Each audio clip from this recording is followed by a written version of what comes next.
Hey guys, Daniel with HRT, and today we want to talk to you about some different belt setups. It's going to be a little bit of a compare and contrast between a range belt and kind of getting into a duty belt. So what's the difference between a range belt and a duty belt?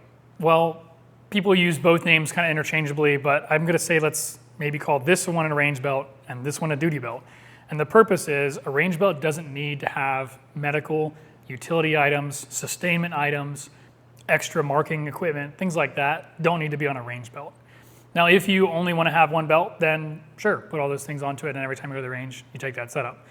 But a more focused range belt is going to include your magazines and your holster. That's really all it needs to be. So this one is set up in that kind of, maybe I'm an instructor, maybe I'm just taking a class, maybe I'm just going to the range to shoot. That's what this one is set up more for, and we'll get into that. This one is set up more in a, I need to carry extra equipment with me. I don't just need a gun and my magazines. I need the gun, the magazines, I need some place to store items, and I need some medical. Oftentimes in a range environment, you've either got someone there who's doing medical, or you have medical in another bag that's separate, maybe it's on the staging table. You don't necessarily have to have it with you on the range. If you want to, there's absolutely nothing wrong with that. Feel free to add that to you. There's nothing wrong with it. But likely in this case, we have either, again, a designated person, or the equipment is staged somewhere since we're in that controlled range environment, not the two-way range or something like that. So we'll start out talking about inner belts because we do have two different types of inner belts. So this one is our Tegris inner belt, and you can see as it's made of the same material that the belt has. It's a little bit thinner type of Tegris, but it's that same material and has the hook and the loop on it. So this is great if you want a really lightweight setup. It's still going to be rigid because you have the Tegris material here, so I've got a nice rigidity to that, but it's not going to weigh very much. If you want something that weighs a little bit more, has a little bit more mass to it, a little more bulk, and an actual buckle, this is our other ARC belt inner. And this uses a G-hook design, has the 500G Cordura interior. You attach the G-hook to this loop here, and then you can adjust your tension over here. This one's got to be a little bit more sized to you. This one we have like 3 sizes of. This one we have more sizes since you only have a short adjustment range. So make sure you check the right sizing for you when you place that order for it. But this will work if you want maybe a little bit more heavy duty setup with this buckle setup. I have never had an issue between the two of them. I wouldn't tell you that one is better than the other, but you're gonna have, if you want the stability of the buckle, go with this one. If you happen to need something more durable than this, maybe look at something like a Segura or something that has a actual brass buckle sewn into it. But I have never seen a reason to really go beyond these two setups here. Personally, this is my preferred one. I've used it for 3 years now, and I haven't had any issues. I've never had my belt fall off. So I like that one. It's lightweight, and I can roll it up and toss it with my belt. Nice and easy. Looking at these two setups, you'll see there are some similarities. They both have 2 pistol mag pouches and 1 rifle mag pouch, and they both have the True North Concepts modular holster adapter with a QLS plate. I think most of us here really like the QLS. I'm personally a huge fan of it because I do shoot a number of different platforms. So all I have to do is pinch buckle, pull out the holster, and swap it for another holster, as opposed to having to reweave a new holster or something like that. So it's really fast, simple, and I like that setup. Now on this one, this is kind of our range belt setup, and it's stripped down, just holds the magazines, my holster, and then I have a dump pouch here on the back. And this is kind of potentially even unnecessary, but if you're maybe in a hot climate and you want to have your water or your snacks on you, this is a great way to have them attached, and it's not in the way if you're not using it at the moment.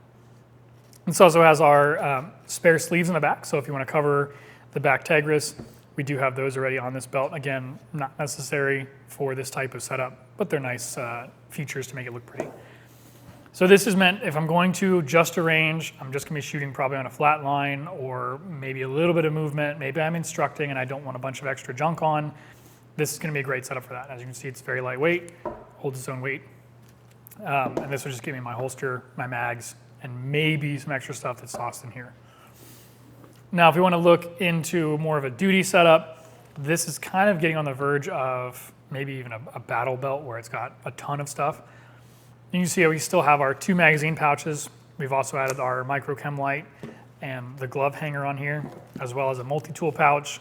The same QLS setup here, but we do have the leg strap kit attached as well. So maybe I want it to be more stable when I'm moving around, walking all day, or maybe hiking or running. I want to have this more stable, so we've added that. On the back, we have our medical pouch attached with a tourniquet hanger. This might be maybe I'm not gonna be supported with a backpack or a plate carrier, but I still wanna have whatever I can get on my belt. Or maybe you're on some type of, change the colors up, but maybe a law enforcement patrol and I don't have the space on my kit, or I don't wanna have the space taken up with medical equipment, I can put it here. This is probably not something where you're gonna wanna sit in a car because of how bulky it is, so do keep that in mind. You wanna keep the back clear if you're gonna sit in a vehicle all day. We also have our dump pouch on here. From a duty perspective, I've gone with dump pouches and gone without them, and I kind of go back and forth personally what I think. However, in a duty, maybe a law enforcement or a military role, there's a lot of times where you want to toss, like I said, the water or the snacks, or maybe you want to put some type of evidence, extra magazines, extra equipment, toss it in there if you don't want to take up space elsewhere in your kit.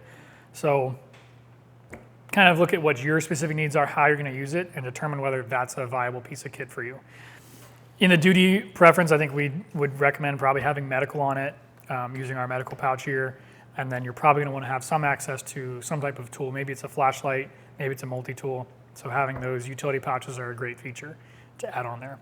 So as you can see, as we're getting into a little bit more of a duty setup, it's still fairly light, it's still rigid, but I've got a little bit more added to it than just this range belt.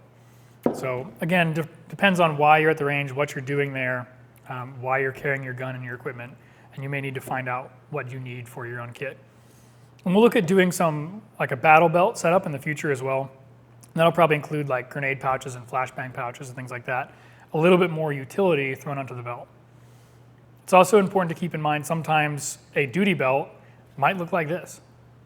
So if you're wearing a very large plate carrier with a bunch of extra stuff on it, you might look at a belt and go, I don't have a place for that, I don't want that, I want more weight. Maybe you're not even issued a pistol in some cases, so maybe carrying this belt might not be good for you. Or you might be looking at maybe this lightweight belt with a ton of utility pouches for maybe 40 millimeter grenades or something like that. So keep in mind that the ARC belt doesn't necessarily have to be, I have a pistol and I have my magazines. It could be 40 millimeter rounds, could have just your medical on it and that, or you might not need it. It kind of depends on your specific role. So don't go overboard and build all this if all you need is this, and don't just skimp and just have this if you need all of this. So the beauty of the ARC Belt series is we have the option to add all these pouches. We make all these pouches that you see on here, so you can set up your belt on the website as you need it, kind of work through what you need and what you don't. And we'll bring you those other pouches as well and show a little bit more of a rugged, all around, maybe a go-to-war setup that has some of those extra pouches. So thanks for checking these out. Feel free to reach out to us if you have any questions, and you can find all this info at HRTtacticalgear.com. Thank you.